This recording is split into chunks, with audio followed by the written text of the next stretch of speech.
mentioned about Buddhism being non-theistic because it doesn't believe in a god at all.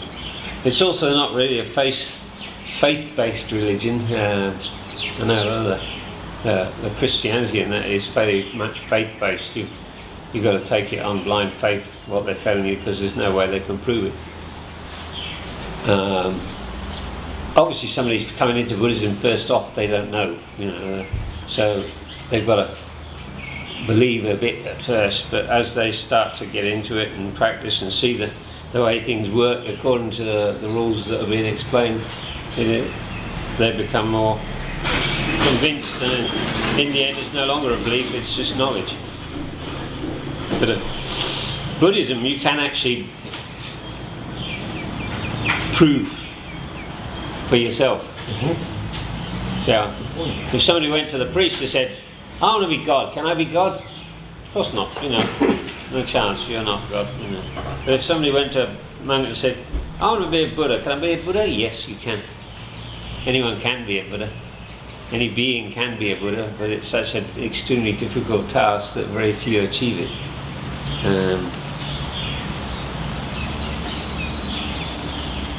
Of course, the main way you prove the Dharma is by doing the practice, the meditation. If you do the Vipassana meditation, you get to see for yourself the truth of those, we said before, everything existent in samsara and those 31 realms is subject to those three laws: suffering, impermanence and non-self. And in the meditation you can get to it. Certainly you suffer. Anyone who meditates experiences suffering. If your legs are aching after a long time or whatever. You also experience impermanence because you'll notice things disappear. That annoying dog doesn't bark forever, it gets tired and goes away. That ant running around on the egg eventually goes away. The thoughts, they do go away. Everything goes away, so everything's impermanent.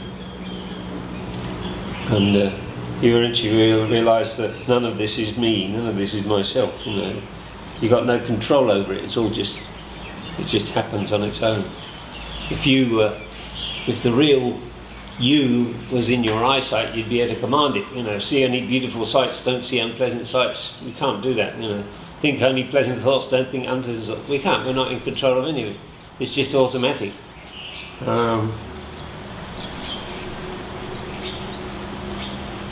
If you wanted to encapsulate the main Buddhist teaching into one little phrase, it's to do good, to refrain from evil, and to purify the mind. This is the teaching of all the Buddhas. Every Buddha teaches exactly the same thing. Doing good, making merit, creating good karma, giving, meditating, chanting, teaching, studying and all this. Refraining from evil, that means keeping the precepts. By keeping the precepts, you're stopping yourself from causing harm and suffering to other beings, and so you're stopping creating the bad karma. Purifying the mind is the meditation. Sometimes the karma, I tell people, if you imagine two water pipes, one's hot and got a red tap and the other's cold and got a blue tap. We're creating karma all the time. Every thought and deed we're creating karma. If it's a positive action, we create a positive karma and it has a positive result. If it's a negative action, it has a negative result. Or there's in the middle, a neutral, has neither good or bad result. But as I say, we can't cancel out the old karma, but what we can do is overwhelm it. Suppose the hot water is the bad karma, the cold water is the good karma. If we keep those precepts, we're shutting off that tap. We're not producing any more bad karma. And we're opening up, hopefully, the cold tap to make a lot more good karma. Although they don't cancel each other out, If the Buddha said you could take a spoonful of salt and put it in a glass of water, it's so virtually undrinkable, you know. But that same spoonful of salt in a lake, you know, you wouldn't notice it. You wouldn't taste it. So if we made the decision now, you know, we're changing our karma now, we're keeping those precepts. The past, forget it, don't worry about it. But from now on, we're going to virtually stop doing any bad karma by keeping those 5 precepts. And we're going to do as much good as we can. So, you know, we're making the change now and hopefully flooding out the, diluting the bad karma so much that it hardly has a chance to have an effect. And as I say, if we're doing the correct practice, which is vipassana, in this very lifetime we could reach that point of no return, point of safety. There are 4 what they sometimes refer to as Buddhist saints, or the Pali they refer to them as Arya, noble ones. Those who've reached that stage of no return, they're on the way to nirvana. And these 4 states, the one everyone knows, well, most people who know about, is called the Arahant. He is one who has reached the goal, reached nirvana. He's still alive in this final lifetime in the human realm. But when he dies, he will not return, because he's got to a point where he's not producing any more karma. There's no reason for him to return. The reason we're born is because of past karma. So he's all that good and bad karma from the past, when he dies, is lost, wiped out, because it has no more chance to have an effect. He's not going to be reborn again. He's existing in a state of nirvana. That's not another place, another realm, like one of, you know, the 32nd of the 31. It's just something too profound for us to really understand. That it's the goal. The goal is to avoid suffering. As long as we're born, we meet suffering, in whatever realm. So if we reach nirvana, we're no longer born, so we no longer suffer. So Arahant is the goal. Some people reach it in a single lifetime, but very few. It's such a difficult task. The next stage down is called Anagami. Anagami we refer to as non-returner. Suppose I reached Anagami in this lifetime. When I die, I hadn't yet got to nirvana, but I'm getting glimpses of it, I'm understanding a lot deeper. And I would not return to the human realm. My next birth would be, the next existence would be in one of these higher realms. And whilst there, I would achieve, in that lifetime, I would then achieve Arahant, and again not return. The next stage down, the third one, is Sagdagami. Sagdagami means once returner. So suppose I reach Sagdagami in this lifetime. When I die, I could return to the human realm one more time, or maybe a higher realm. And again, I would either reach Arahant or Anagami in that lifetime, and again not come back. The fourth one is the one we really want to be interested in, which is the first of those stages, and that we call Sotapanna, which is translated as stream entry. Stream entry. We call it stream entry because they refer to it like a river. If you imagine the far bank of the river is nirvana, there's the Arahant climbing out onto the bank there, he's got there. In the river on the way across, there's Anagami and Sagdagami. They're on the way, no coming back, they're on their way, guaranteed. This bank of the river is samsara, all the beings in all those 31 realms that haven't yet made that change, reached that point of no return. And there's the Sotapanna, he's just jumped in. He's just entered the stream, he's on his way, there's no coming back. Sometimes I refer to moving escalator in a department store, you know, Arahant's just getting off the top step, the other two are on the way up, the Sotapanna's just stepped onto the first step. He's on his way up, no coming back, no falling off. And if we practice Vipassana in this lifetime, do our best to keep it up, we're almost certain to reach Sotapanna in this lifetime. And then, now Sotapanna has two very good things once you reach it. One, you are guaranteed to reach Arahant, therefore Nirvana, and escape, in a maximum of 7 more lifetimes. 7's nothing compared to the past, the infinite past, is it? Yeah. Those who are still on this bank and haven't yet made that change, they could be born another lifetime, 10 lifetimes, 1,000,000 lifetimes, 1,000,000,000 eons, you know, who knows? So it's up to them. Now, so that's one big advantage. We're very close. You know, you could put up with 7 more lifetimes, even if they were all in the human realm and all real shitty lives. If you know that you're on the way, you know, you'd be past the point where you care about suffering. You know, the goal's there, you're on the way. The other advantage is, of course, that when you die as a stream enterer, you can only be reborn in the human realm or higher realms. So those 4 lower realms of suffering and woe, the hell realms, animal realms, hungry ghosts and what, they're blocked off. You can't get to them. You can't get to those anymore. So that's great, you know, nobody wants to suffer. All right, we still suffer in the human realm, but compared to those realms, it's nothing. You know. So that's the real goal. You know, before you get to the 4th step, you've got to go through the 1st step anyway. So that's the first immediate goal, you know.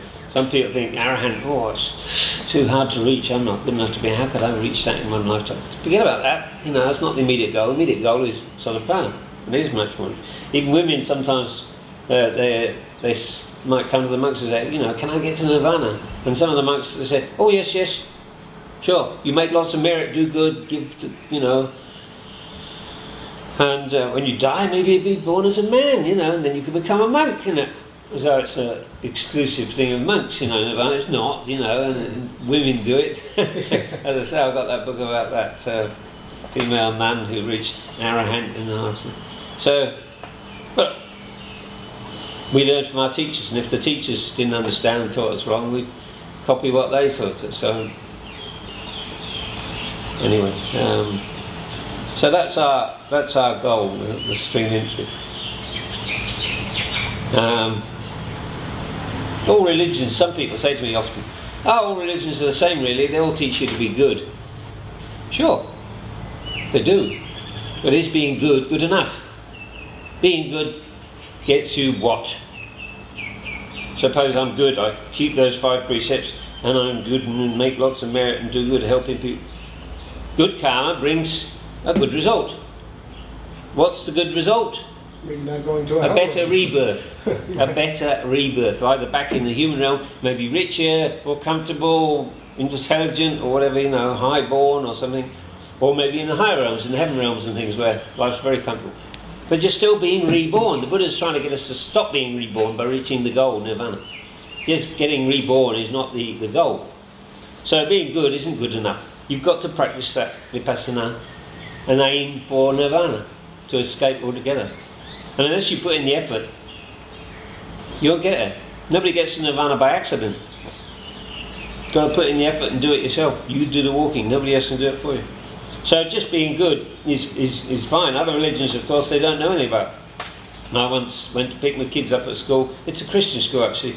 It's a private school, not a government school. And one of the women selling snacks and that outside the school when the kids come out of school.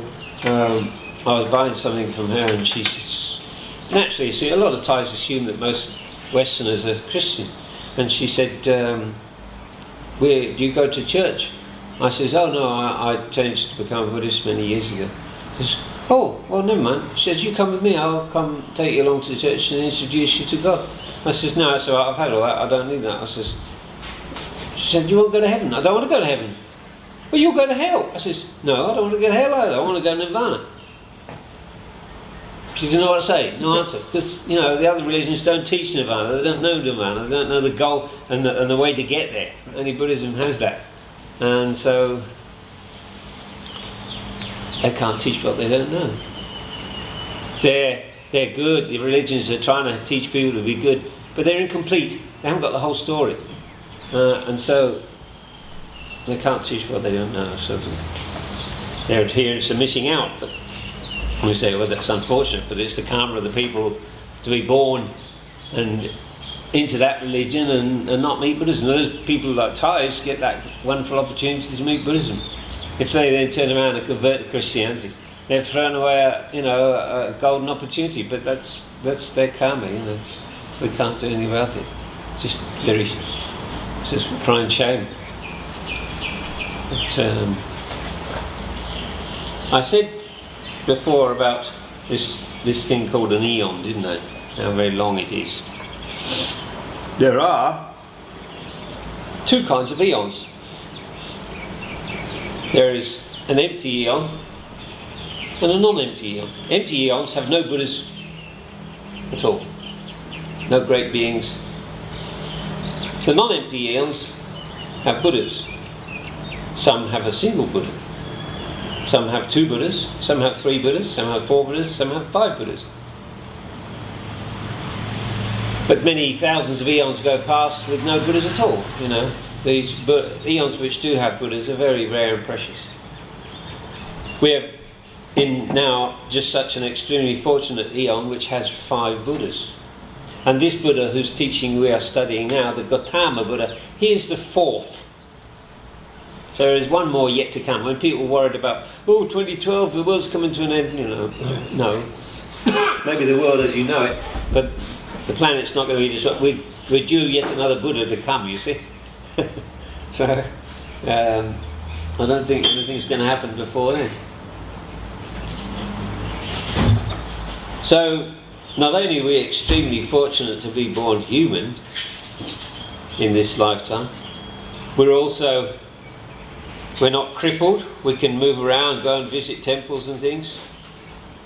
We're not deaf and blind. We can read the Dharma books. We can listen to the teachings. We're not low intelligence, unable to comprehend them. We're not in a country where we have no chance to study religion as we wish, you know. Sometimes in the communist countries they didn't like any religions, you know. They like the state to be everything to the people and not give them anything else as a prop. If you're born in a Muslim country, you might find it difficult to turn around and start believing in Buddhism, because you'd probably be persecuted by the rest, maybe even the family, maybe even killed. And you're born in the middle of the Amazon jungle, you know nothing about any of the world's religions, you know. So we're very lucky to be born in a position where we're able to meet. I say to people who come here, you might think it was an accident, you know, saw something on Facebook and, oh, Temple Stone, that's interesting. Actually, your karma's been bringing you here, you've been brought here. Just to be born human is a result of good karma from the past, because it's such an extremely difficult thing to achieve. But to be born human and to meet Buddhism, be in an eon when there's Buddhas, 5 Buddhas, be alive when Buddha's teaching is still available. You know, it's not died out yet. To come and meet him, so many pluses on our side, you know, it's an incredible, not a coincidence, but it's an incredible opportunity which hopefully we shan't waste. Who are the other Buddhas? I forget the names of them, but they are in the text. Naturally, this Buddha, he talked about the past and the future. He mentioned about the next Buddha, who's known as the Buddha Maitreya, that big fat Buddha image of on the hills. It's supposed to be an image of him, but that's just people's imaginations. But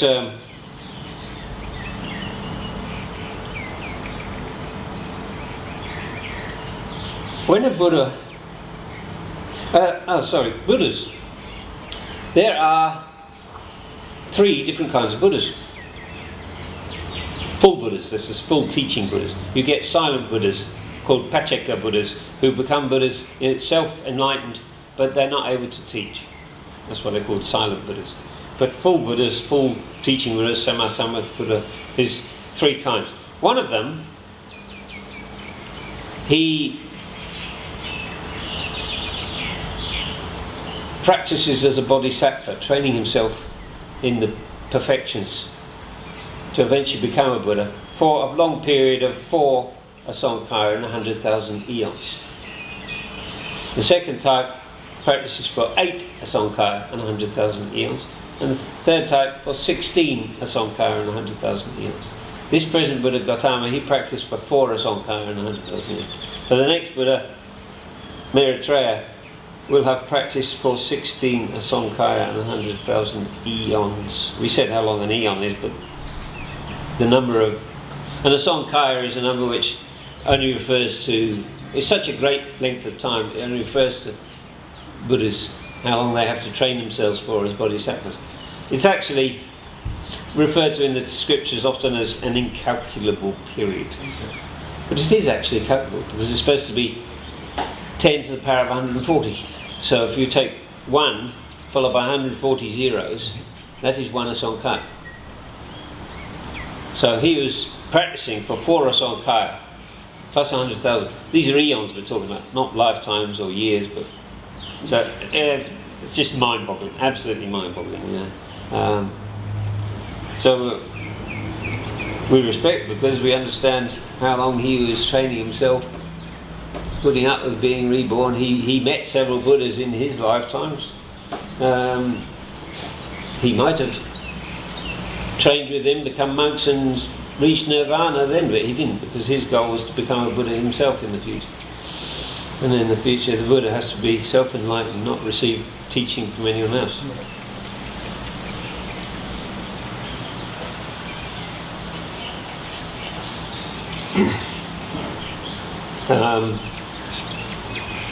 The Buddha also mentioned,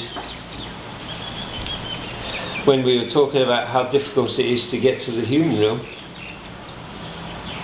if you're in one of the 4 lower realms, the chance to get back to being more human again is extremely rare. The Buddha said, suppose the planet is covered in ocean. Floating on this ocean is a big wooden yoke, you know, a wooden cartwheel. You take out the hub and the spokes, you're left with the actual rim, which is called the yoke. There's this big wooden yoke floating on the ocean, pushed this way, that way by wind and waves and tide, could be anywhere on the ocean. Living in the ocean is an old blind turtle, and once every 100 years this turtle comes up to the surface. What would be the chance upon coming to the surface that his head would come through the middle of this ring? They could both be anywhere in the ocean, you know, so very slim chance. He said that more difficult than this is the chance to get back to the human realm once you're in those lower realms. So it's nobody wants to go into those lower realms. It's hard to escape from. Probably the hardest to escape from is the animal, because as I said, they're living in a state of ignorance, not high intelligence, no chance to make merit, do good, but they'd still have the chance to create bad karma. You look at a tiger, alright, it's a tiger's nature to kill to eat. It has to kill to eat. You can't go shopping in Tesco's, can it? So, although it doesn't intend to kill for the sake of killing, it has to kill to eat. So it's still causing suffering to some creature, and that is bad karma going into its bad bank account. But it's relative also, you know. Suppose there's a native living in the jungle in a little grass hut, and he kills things like deer and pigs to eat as well, same as the tiger does. But he's a human, he's got higher intelligence, he's got more choices, you know, he could grow more vegetables if he wanted and things. So him killing the deer or the pig for food probably acquires more bad karma for the same act than the tiger would get. And then you've got some rich guy in the city who can go shopping in Tesco's, but he chooses to go out hunting, you know, just for the pleasure of it. And he probably earns more karma for the bad act than the jungle dweller does, you know. So things are very relative, you know, karma-wise, both good and bad. Depends on the karma of the person creating the karma and the one receiving it. So when people give food in the mornings to a monk on the alms round, they get more merit if they're giving to a fully ordained monk than they do to a novice who's only on 10 precepts. They say keeping the 8 precepts staying in a temple, keeping the 8 precepts, not even staying in a temple at home, but keeping those 8 precepts for a day and a night earns more merit than spending money to build half a dozen temples. Giving is the first step, but it's relatively easy. A beggar giving 10 baht probably earns a lot more merit than a millionaire giving, a few thousand. It's not the amount, it's relative to very many things.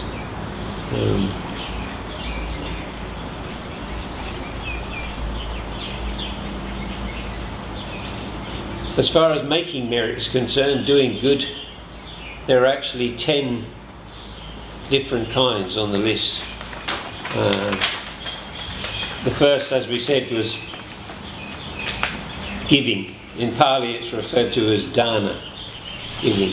So giving alms in the morning, bringing offerings into the temple, donating robes to the monks and building temples, donating money to various projects like that. Printing Dharma books, distributing Dharma books and things. That's all giving.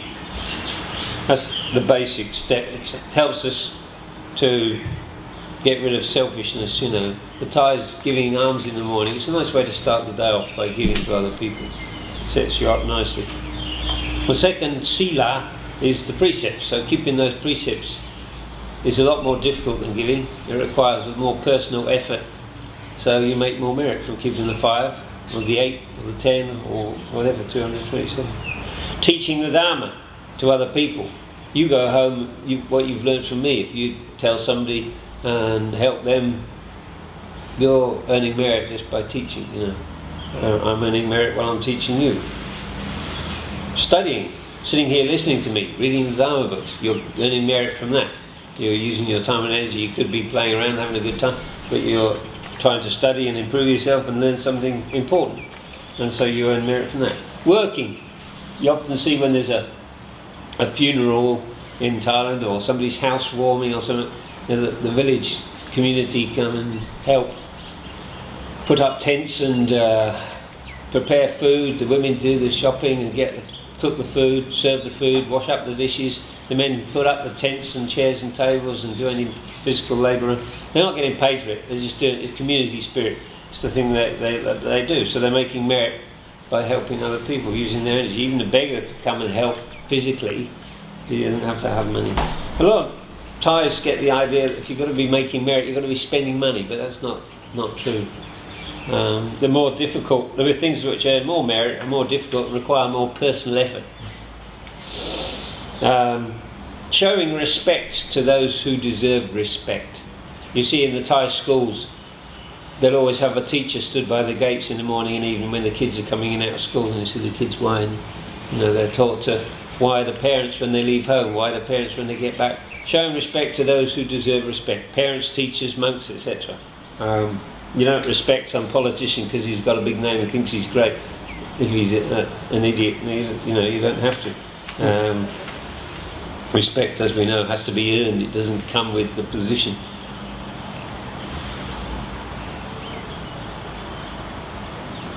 So even when I was a monk and doing the alms round in the morning, I'd walk along and you get a lot of school kids on their way to school. I would always try and catch their eye and give a little smile. Some of them would just walk past and they'd lost an opportunity. Some would stop and they'd give you a nice little why, which is showing respect. Just by that act, costs them nothing. It doesn't cost a penny. Just showing respect, and they make merit from that. So those who don't bother, they're missing an opportunity. Congratulations. So when you see somebody else making merit, you congratulate them, just in your own head, or say well done. Somebody might come back and say, oh, I just spent a week in the temple meditating. Oh, well done, good. Shows you've got a good mindset. You're driving a motorcycle in the morning and see a couple with their little kid giving alms to a monk in the morning, you just sort of mentally oh, that's nice to see, You're congratulating them, and you hear the Thais say this Pali word, anumotana, which means well done, congratulations. And the monks will say it sometimes. If you make merit, they might say anumotana, congratulating you on making merit. So you make merit just by congratulating other people. Sharing merits. when you've done something like chanting or meditating, here at the back there's these little stanzas, how to share merits. The aspirations, that's wishing all beings and yourself to be happy and have no suffering, and then transferring the merit you just made, whether it's alms round or whatever, or meditation, to your parents, teachers, relatives, all beings in the higher realms, all beings in the lower realms, and may all beings be happy. That's sharing the merit, so that's another way of making merit. You see the Thais have got this little ritual they do with the water, pouring the water. That's a physical sort of ritual of the same kind of thing. You can just mentally go through these, wishing the merit to be spread to other beings, or you can do that. That's one way they like to do it. But their intention is... Yeah, the intention is to share the merit mostly with their past relatives. Those who've died, they don't know where they took rebirth, so hoping to give them, if one of them had taken an unfortunate rebirth, you know, the merit might help reduce their sentence, if you like. So meditation is the hardest thing of all to do, and so that requires the greatest amount of merit of all.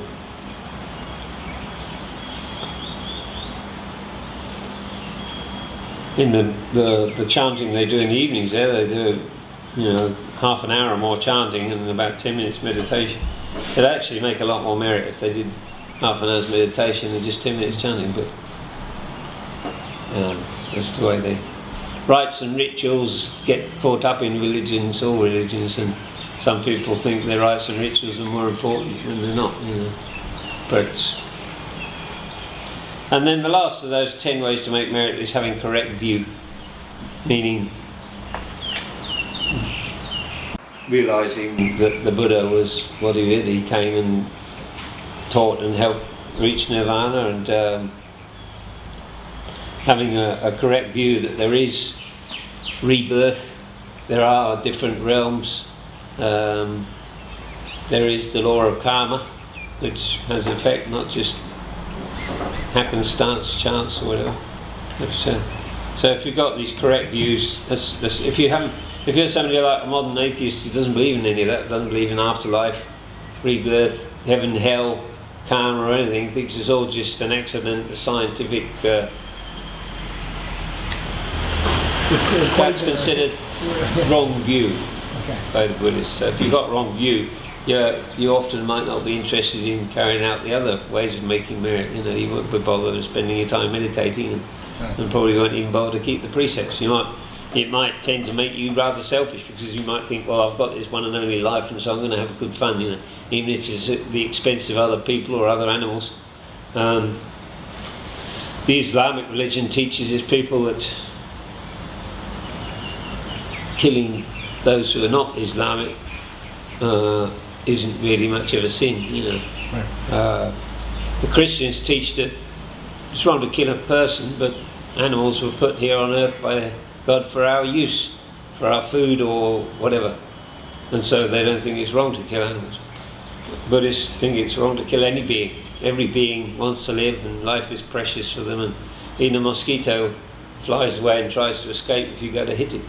Life is precious for all beings, so we have no right to remove it if we can help it. You know, we do our best to avoid even ants. We try walking around. You can't go looking and sweeping the floor like the Jains to try and avoid walking on it. But you don't unnecessarily. You know, if I left my coffee cup, with a few dregs and it's sweet because I put a lot of sugar in my coffee, you might have a few ants coming and having a drink. You want to drink your coffee. You don't just pour hot water on them and dish them out. You know, you're killing them. So you go to the cold tap and try and rinse them out and throw it onto the ground. They survive quite a fall, you know. Being in water, they just get up and walk off, rather than killing them unintentionally, you know. Just do your best to avoid unnecessary killing. How are we doing for time? Almost fine. Oh, okay. And I thought that prickly heat stuff, that works pretty well, as you can see. They try and avoid that usually. That's probably a bit irritating to them. Of course it is, yeah. That's the question, is because it causes them to suffer. Well, we treat it as sometimes these sprays even, you know, you try and use them as a deterrent rather than a kill, you know, but it's not easy. Is it bad karma to annoy the ants? To annoy them, well, if you're, yeah, I mean, it's bad karma to annoy anyone or anything, you know, just for the sake of annoying. It's, but, you know, we do a lot of things, particularly when we're kids and we don't really know much about it. We do things, I mean, when I was a kid, I probably used a catapult and knocked a bird down one time, and I had a shotgun and went out hunting sometimes, but I enjoyed just being out in the nature and seeing the different birds and animals. I didn't really get much, it wasn't important to me. Yeah. I used to love fishing, you know, that was my #1 hobby from the age of 7, and I did it as often as I could. I had so much equipment and hooks and everything, but when I learned more about karma, I just stopped. Even though I did my best always to try and avoid harming the fish, you know, using barbless hooks or whatever, unhooking and releasing them straight away instead of putting them in a net. Yeah. You're still causing them to suffer. So I decided to just stop.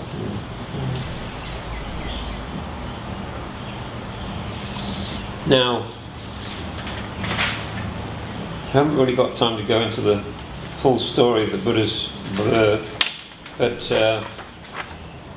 most stories about the Buddha's life start off when he's born as a kid in Nepal, which is the area north of India there, where at that time the kingdom where he was born, what is now Nepal and North India, and they start off with his birth, but his story actually starts a long time ago than that, when he first became a bodhisattva and wanted to become a Buddha. And at that time he was a man called Sumedha, a long time ago, 4 Sankara and 100,000 eons ago. There was a town called Amaravati, and he was a Brahmin called Sumedha. And his parents were very wealthy, but they died and left him all their wealth. So the keeper of the treasure house came along and said, "What do you want to do with all this treasure?" And he thought to himself, well, my parents didn't take with them a single copper coin, you know, but I'm going to take it with me. So what he did was he gave it all away. So the merit he made was his to keep. Nobody could destroy it, nobody could steal it, couldn't be destroyed by fire or lost or whatever. Once you make merit, it's yours. So he gave everything away and then went off into the jungle and started to meditate. And he achieved the jhanas and reached some of these special powers. One day he was coming near the city and saw the road there. People were all digging and cleaning up and decorating. And, oh, what's going on? Oh, Buddha's coming. But he thought, Buddha? Hearing the word Buddha is very rare and precious. To actually meet the Buddha in person, even rarer. So, oh, well, can I have a bit of the road to do? And so he didn't use his magic powers, he uses his own effort to help clean up. And there was a hole there, and when the Buddha came along with his long retinue of monks and followers, he lay down in the hole so that the Buddha would walk across him. And whilst he was laying there, he was thinking to himself, wouldn't it be wonderful to be able to become a Buddha in the future? You know, to teach people the truth. And so he thought, yeah, I would like to become a Buddha in the future. He made the aspiration to become a Buddha in the future. And the Buddha approached, and he knew what he was thinking. And he says to his followers, see this Brahmin laying down on the... He's currently making the aspiration to become a Buddha and using the power of the Buddha to see into the future. And he says, and I can confirm, for a Sankaya and 100,000 eons hence, he will become a Buddha. His parents will be named so-and-so, so-and-so. He will live in so-and-so city. You know, they could make predictions like that. So that's when he started. Because many people who have great respect for the Buddha and are into Buddhism, particularly monks, sometimes desire themselves, I'd like to be a Buddha in the future. You know, you could go and make the vow. From that moment on, you are actually a bodhisattva, but you're only unofficial. It only becomes official when you make the same aspirations in the presence of a real Buddha. It's not easy to meet a real Buddha anyway. So from then on, it's official. So he then started out his journey. During that time, from that Buddha on until when he became the Buddha himself, he met 24 other Buddhas. In that whole long period, 4 Asankaya and 100,000 years, he met only 24 other Buddhas. And they also confirmed for him that he would eventually make it to Buddha. So that's when his story really started. Now, when someone reaches arahant Yes. and achieves nirvana, they can still aspire to become a Buddha, or do No, you become they can't, devoid of because even to the... become a Buddha, you've got to be a bodhisattva, training themselves for that long time. Yeah. See, as I say, if Sameda had joined the retinue of that Buddha at that time and become one of his monks, he probably could have reached arahant in that lifetime, and that would have escaped being in nirvana already. But no, he chose to stay and struggle on and on and on and on throughout those billions and billions and billions of lifetimes, in order to eventually perfect himself enough to become a Buddha and help spread the teaching. You know, to help, it's such a terrible long task. You know, they do have a few advantages given to them, a bodhisattva, to help them on their way a little bit. So, if they do, because of karma, they're still creating karma for all those lifetimes. If they do go to the hell realm, they don't go to the deepest hells. They never become hungry ghosts.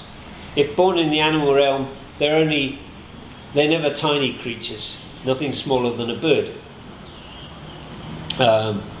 If they go to the heaven realms, they don't go to the highest heavens where it's just non-material bliss and all that, just the lower heavens. But most of their time is spent in the human realm, where they can do the most work, helping people and things like this. When in the human realm, they're never born blind, never born crippled, never born deaf. They're never born female. This is not discrimination against females, but females do have a hard time. Females suffer from 5 kinds of suffering which males don't suffer from. They suffer from pregnancy, childbirth, close attending on the child after its birth, born,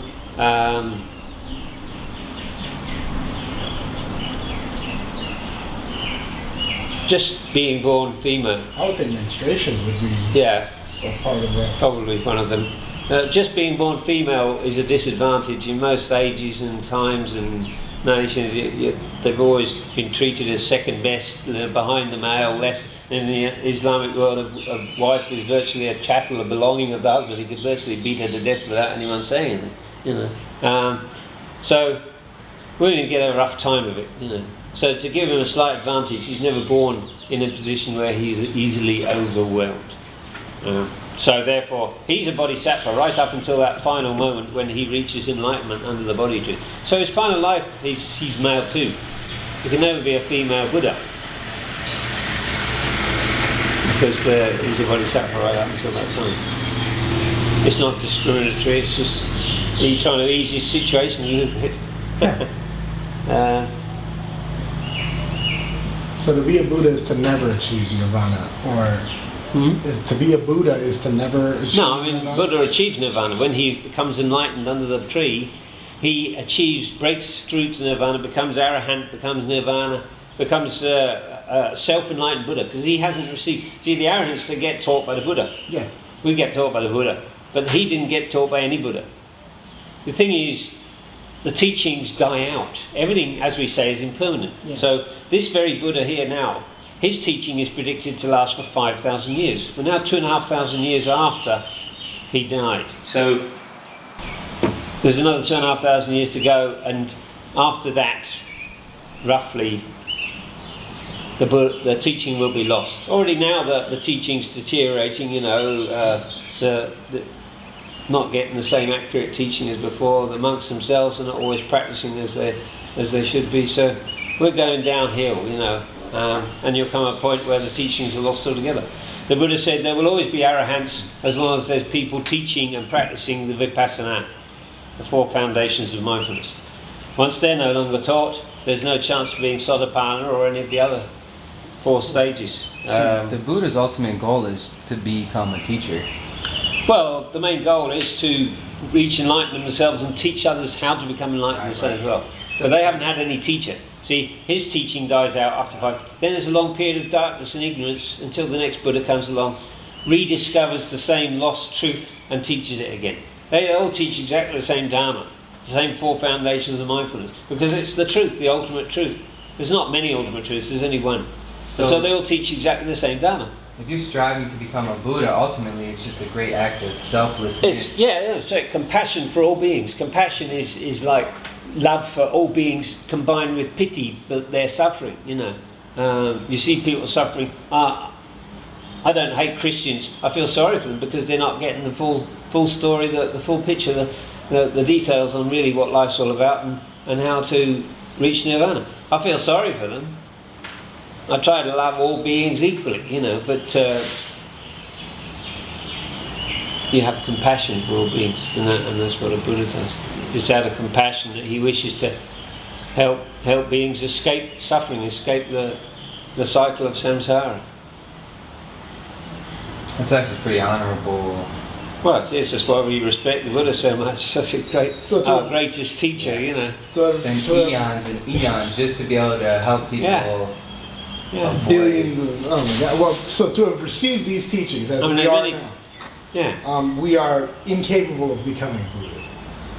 No. Yeah, I mean, unless you've reached stream entry.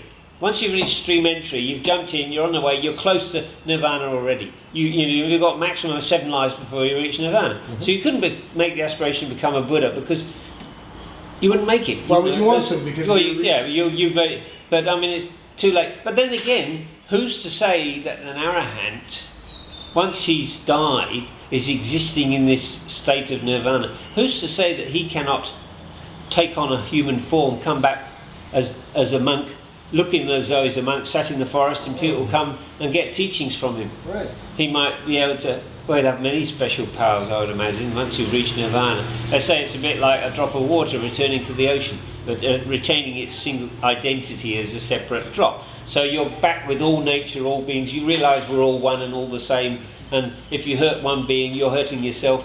So you love all beings equally. So I'm sure you'd be in contact with this mass consciousness, this mass memory that they refer to as the Akashic record or whatever. That's same as Edgar Cayce was in contact with, to see people's symptoms and how to treat them. You know, the monk who was my teacher at the temple down in Boca, he could see people's past karma and advise them. It's a source of knowledge, like a big library or data bank there, everything that ever happened to every being. And some people can access this data bank. And the future, of course, seeing the future is not so easy, because it's only probabilities, not definite. That's right. It's only possible or probable, but not certain. Yeah.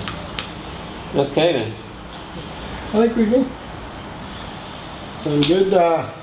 This is a good talk. Yeah, I have countless Good. questions keep I'll try not to count them. popping up. And they're not critical of necessarily what you said, but just trying to interpret the fact that impermanence and in these universes and all that would obviously mean that even nirvana can come to an end, or no? Nirvana is the only thing that is not outside of those 3 laws of conditioned existence. Everything within samsara, the 31 realms, is conditioned, but nirvana's outside of that. right. That's your free pass Yeah. to get away from. Wow, so I mean, The Buddha said, don't try to imagine what nirvana's like. No, 'cause you waste your time, you never come up with that. So just don't try to think about how the world began, where mankind came from. They're unanswerable questions. You could either drive yourself mad, but at the very least you're wasting time that you should be spending practicing. Right. If you get there, you'll know already. Right. Wow. I guess I don't have to. I have a bunch of questions, but I guess I'll have to. Ask any. They'll have to come to me because I really don't. Don't worry about it. So much Do you want to write? information. You want to write them down sometime if you want to. And It really is all very even when you've gone back home, you can still contact me on Facebook or I Skype. definitely will be, We can have face-to-face chats on Skype. You know, my question is, where can I meet someone with those abilities? Who's Narayan? Yeah, where can I meet somebody? They're not very easy to meet because often they don't declare themselves. Right, isn't the idea that they're not And those supposed who are to- known are swamped by people Right, yeah. seeking to make merit, because making merit with them makes a lot more merit than just an ordinary monk. You know? Right. But merit with the intention to gain more merit by Yeah, I meeting know. that That's person I say to reduces people you. that's immature. That's You know, right, a kid loves to get toys, Yeah. but as we're adults, we get more pleasure by giving and seeing the joy in other people's face. Yeah. So it's more mature. Those who are shallowly into Buddhism, you know, they like to make merit, hoping to gain lots of good merit in the bank so that they can get a better rebirth. But actually, somebody who realises the truth, they'll do good just for the love of doing good, Without not any hoping thanks- to get anything without in any return. thanks or Not any hoping to get recognition. anything in return. Right. And that's the more mature way, isn't it? I have a question, and it goes back to like you know, the Native Americans, and you know, when they would kill an animal, they would go to the animal, they would thank the animal, they would thank They would use every last bit of it. every last bit of it, and they would appreciate it and be very humble in accepting it. Many of these native cultures, you know, even the hill tribes in Thailand now that still keep their animist beliefs, they often would do something similar, you know, Yeah. like almost saying a prayer over the corpse, you know, before. Right. Now, how would that would that lessen the bad merit? Or It would wouldn't that- lessen the bad merit, but at least maybe it would stop maybe it would help prevent the animal trying to take revenge. Because you kill somebody, say I killed you now, stuck a knife in your chest, well you're dying, you might decide hate me and be angry at me and wish to take revenge on me, you know? So you're creating a karmic link with me, and there's a good chance we'll meet again in the future sometime and you'll come back and kill me. And it goes back and forth, like a feud, you know? Yeah. The only way to stop a feud is for one side to refuse to fight. You gotta break the cycle. I mean, Gandhi was, you know, non-violence. And this is the only way to be, really. You know, if you're a Buddhist country, see like Tibet or Thailand, they're very easily overcome by nations or leaders who are Violent. immoral, you know, because they're not prepared to fight back. You see? But in the scope of Buddhism, that is the karma of, say, the nation. So perhaps. of course. I mean, it's so Well, profound. nations do create karma together. I mean, the Israel nation, the Japanese nation, the American nation, you know. Well, American nation is suffering from its karma. It's suffering from its own very bad governments. Yeah. And it's not just the president going and doing all these acts himself. He might He's he a might puppet. order them, but He's a puppet. they're all puppet. But I mean, the men under him who are doing these actions, you know, are responsible as well. That's why you don't want to rush to be a boss, you know, in charge of many people, because you're also responsible for their actions. In charge of a company making weapons, you're getting the karma from not just yourself, but from the weapon weapon. produced. the other people, you know. People that use them. So that's why somebody who's really interested in going for nirvana, he doesn't want to be rich and famous and important. He wants to withdraw and not make any noise and just get on with his practice. And you know, most people want to be the number one, be important, be famous, be rich. That's all ego driven, you know. Right. It's running in the opposite direction from nirvana. Now, you've answered this already. This was something you touched on at first, but I don't remember. Is there a finite amount of beings, or no, there isn't. Right? It's impossible to even. Well, I mean, a finite now. I know that Christians they say when they're born is like a new soul is being created. Yeah, But that, you know, same as when people say, well, how come there's more people on the earth now than there was a few years ago? Where are they coming from? Well, so they're being reborn from the other realms. You know, many beings, as I say, the human realm is the tiniest of all. That's right. The thumbnail of sand. So, I mean, the number of beings is just incalculable. And somebody says, well, what about when they all reach nirvana? It's almost impossible to imagine. You know? That was going to be those my question. who are Buddhists, who are interested to reach nirvana. Just don't get there easily with just by being interested. You've got to put in the effort, do that work, do that practice. Not easy at all. No. Of all this community here, you know, I mean, this local community, so many people, you know, of 10,000 people or whatever, I don't know, a few thousand people. It's about 10,000. How many actually come to the temple? You know, on a Buddha day you might see 100, a couple of hundred, you know. Maybe, yeah. Of those, how many are doing their real best to keep the 5 precepts? They're a bit of good, bit of bad, bit of good, bit of bad. So how many are really doing the meditation? Or is it just a concentration meditation? How many are practicing vipassana with the nirvana as the goal? Very, very few. Most are just hoping for a better rebirth, maybe to go to heaven or something. That's right. So that's, you know, tiny percentage really. It reminds me of what we were talking about earlier, and just the short-sightedness Yeah. of people. But I imagine many people are just like, well, let me just enjoy this Yeah. life, and if I can come back the next one, then I'll just... You don't know. I mean, when you come back next time, Could be. this teaching could be lost already. You might Yeah. not be able to meet it again. Yeah. That's So you've why got to we're wait so a long, long lucky. time before the next Buddha comes. And before the next Buddha comes, we've got to go down to the low point. As I say, everything in nature works in cycles. The human lifespan works in a cycle as well. The low point is 10 years. And there's that big war when most beings are killed and the survivors come out and think, God, we've got to start being moral again, keeping the basic precepts, you know, stop killing and lying and stealing.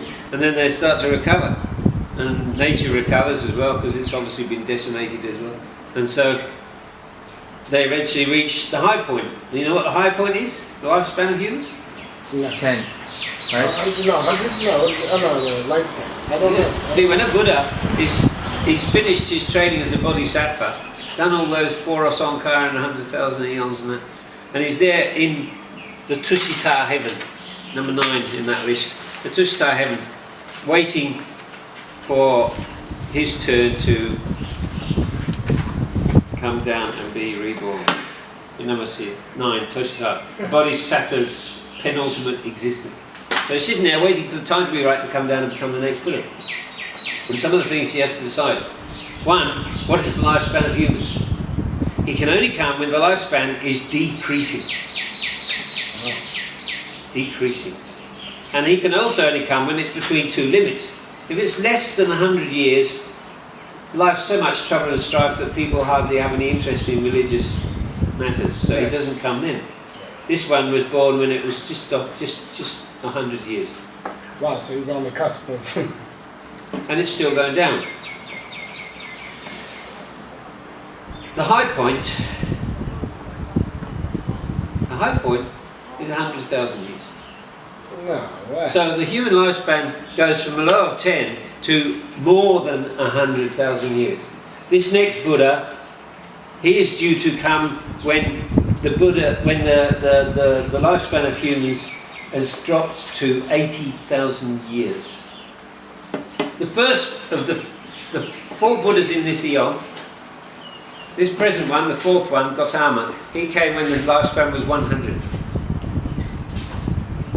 The first one in this eon came when the lifespan was 60,000 years. The second, 40,000 years. The third, 20,000 years. The 4th, 100 years. The next one will come when it's 80,000 years. That is after destruction and So we've got to go through that low point, destruction, you know, where all morals are lost. Why would you think people would live for only 10 years? You know, the air would be polluted, the water would be polluted, the food would be very poor quality. Yeah. It's getting that way, isn't it? It sure It's is. heading that way. But afterwards you've got that survival and you know, humans and nature gets its chance to regrow, reach its full potential. So when somebody's 10 years old, you think they'd be as big as you? They wouldn't have that time to grow. They'd be like midgets. Yeah. But when their lifespan 100,000 years or more, they're like giants. This next Buddha, he comes, the lifespan is 80,000 years.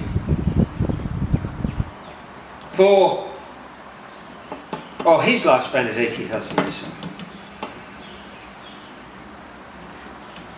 Now, they know what his height will be. The average female will be about 55 cub. the male will be about 65 cube, same as a cubic. And yeah, the Buddha himself will be 85 cube. So it'll be a height of 85 cubits. What's a cubit? Span of a hand. Oh. 85 hands. The Thai cube is the same as the cubit. So this length here of the forearm is 2 cubits, which is called a sok. The Thais call that a sok. This is a cube, this is a sok. 2 cubits, 1 sok. From here to here is a meter, but this is a wire. Oh, wow. The old style Thai measurement, a wire, which is basically what? Well, depending on the height About of the individual, it could be 65 to 60. About 10 cubits. Okay. Yeah. I'm thinking So there'll be a height of, there'll be giants. what is that in meters? But then again, the plants and everything will be so rich and Yeah, large and trees and nature and animals, everything will be huge. Because they'll be have reached their full potential. Nobody will be destroying nature, nobody lying, stealing, raping, killing. Everything gets a chance to reach its full potential. You know, I imagine life would be pretty easy actually. Yeah, Let's of say course. if we lived for like 200 years. well, 80. I mean, to think 80,000. I get the sun still sets and Oh, rises yeah, and sets, yeah, rises yeah. and sets and sets in Presumably. days. Presumably. But oh my Just god! imagine, because you know what? What's Oh, the average lifespan now? 75, 80 years, right? That's yeah, 70. Yeah, 75. That means you have That means you basically have. And then if you exclude your adolescent years, so Now, in that time, when the next Buddha comes, 80,000 years, a girl has to be 5,000 years old before she's able to get married. Otherwise, she's still a kid. So youthfulness is tremendously long. Yeah. What about in the heavens? What about heaven realms? Yeah, that's right. You said the average life is like eons, right? Yeah, Or- well, some of them, no. Some of them are many, like the lowest heaven, which is closest to the human realm. 1 day and 1 night in that realm is equivalent to 50 of our human years. And the lifespan in that realm would be 500 of their years. So over 1 million of our years, you know. That's the lifespan in that. And in these lower realms there are females and males. In some of the higher ones there's no difference. There's no difference. But in these lower heavens there's no children. So Why reproductive is that? procreation Because we're doesn't born. exist. Yeah, Yeah, only in the human realm and the animal realm are we born from eggs and grow up. that's right. You know, if you go to the hell realm instantly, you know, the hungry ghost realm instantly, the heaven realms instantly. There's no growing up. Yeah. You're a young adult. Now in the heavens, males are the physical, like a 20-year-old, you know, a fully grown male. Yeah. And they stay that way for their whole lifetime. No aging, suffering. Right. Females are like a 16-year-old girl. They stay the same way for a whole lifetime. No aging. No childbirth. How can they have childbirth? That's suffering. So any sex they have doesn't lead to procreation.